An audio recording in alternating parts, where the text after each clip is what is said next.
Welcome to Playfully Orange, our conversations about arts and culture here in Central Florida. Today, my guest is Teuruhei Buchin. Teuruhei, welcome.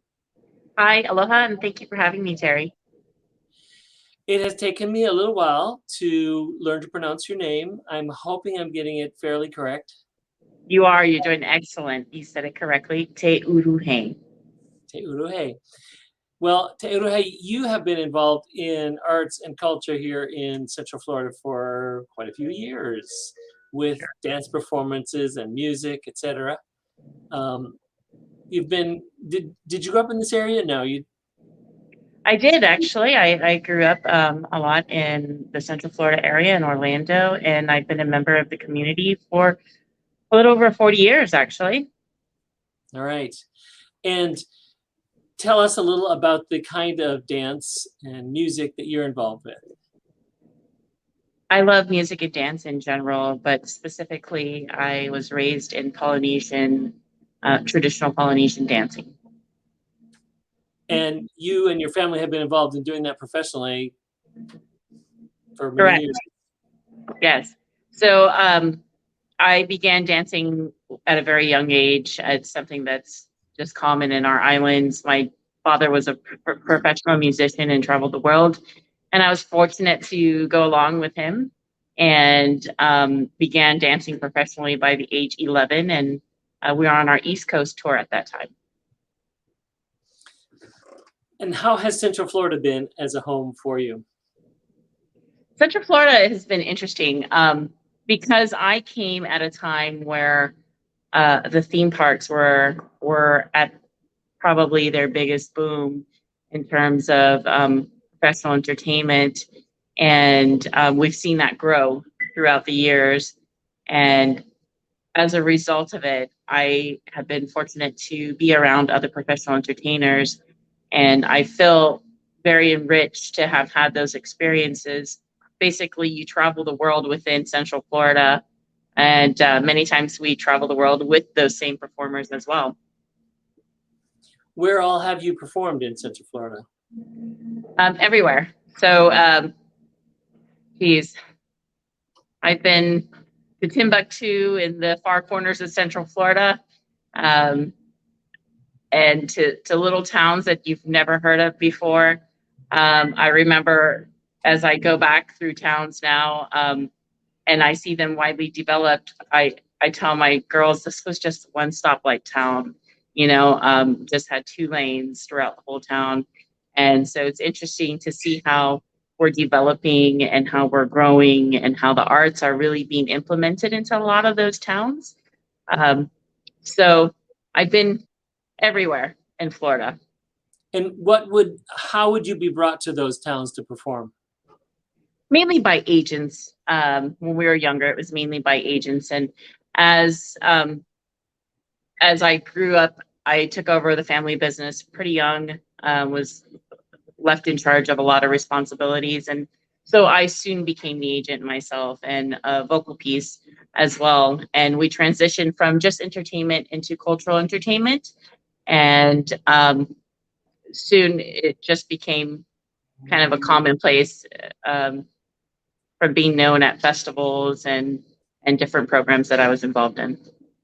So mostly festivals are what was hiring you? No, a lot of schools. We worked with a lot of different school systems, a lot of corporate companies for their conventions and their Christmas parties and celebrations. So it was a wide variety of clientele. And you are quite involved with Fusion Fest now, president of the board and performer and judge and many things. How has Fusion Fest been as a part of your life? This is my 5th year with Fusion Fest, and it was interesting on how I came to learn about Fusion Fest. I connected with a person that I used to perform with quite often, and I took a break as my daughters were going through high school. I wanted to make sure that I gave them good quality time as a mom.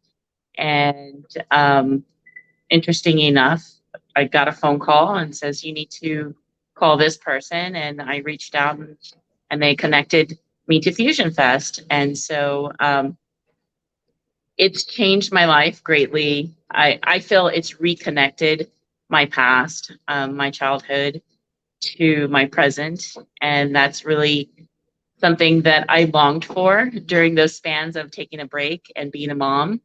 And the cool thing is, my children are coming along with me. And I say children, but they're adults now. So they have a choice to be involved or not.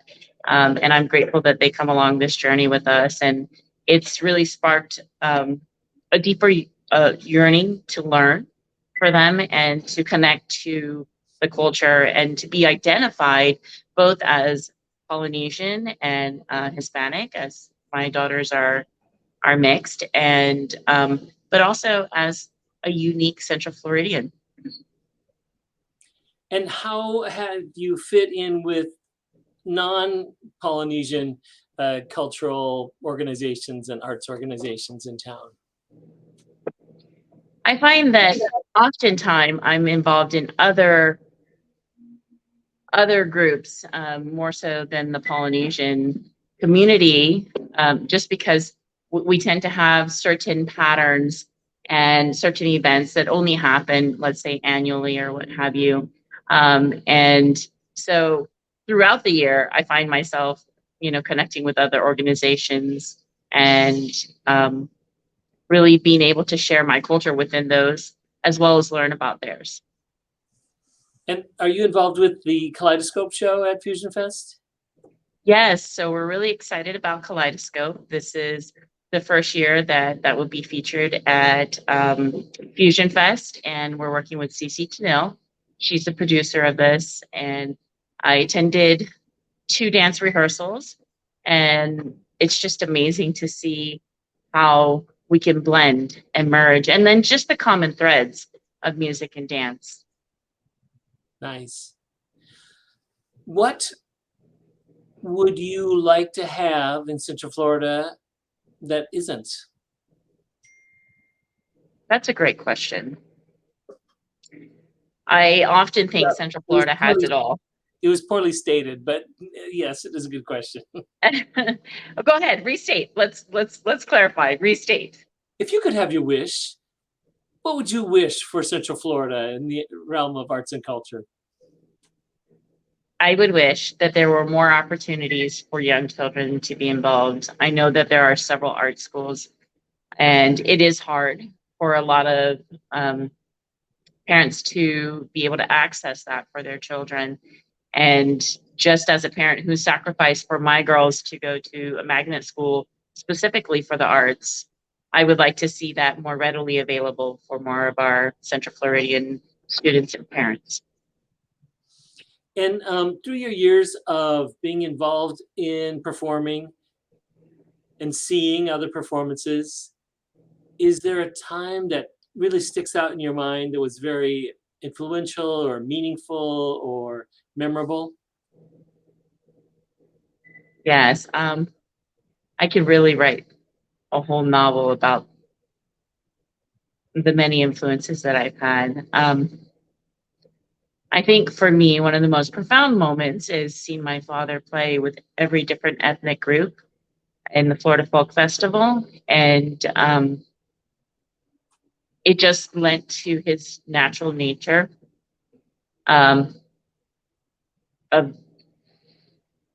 being so compelled to learn and understand about other cultures and people and why they think the way they think and why they believe what they believe. And then instead of looking at our differences, he finds always the common ground, which is goodness. So that's what always sticks out to me. That's great. Well, Teuruhei, you bring a lot of goodness to Central Florida. So thank you for being here. Thanks for talking with me today. Mahalo, Terry. And thank you for watching this issue of Playfully Orange. Our conversations every Wednesday at Playfully Orange or Diverse Orange about Central Florida and things that are important to us.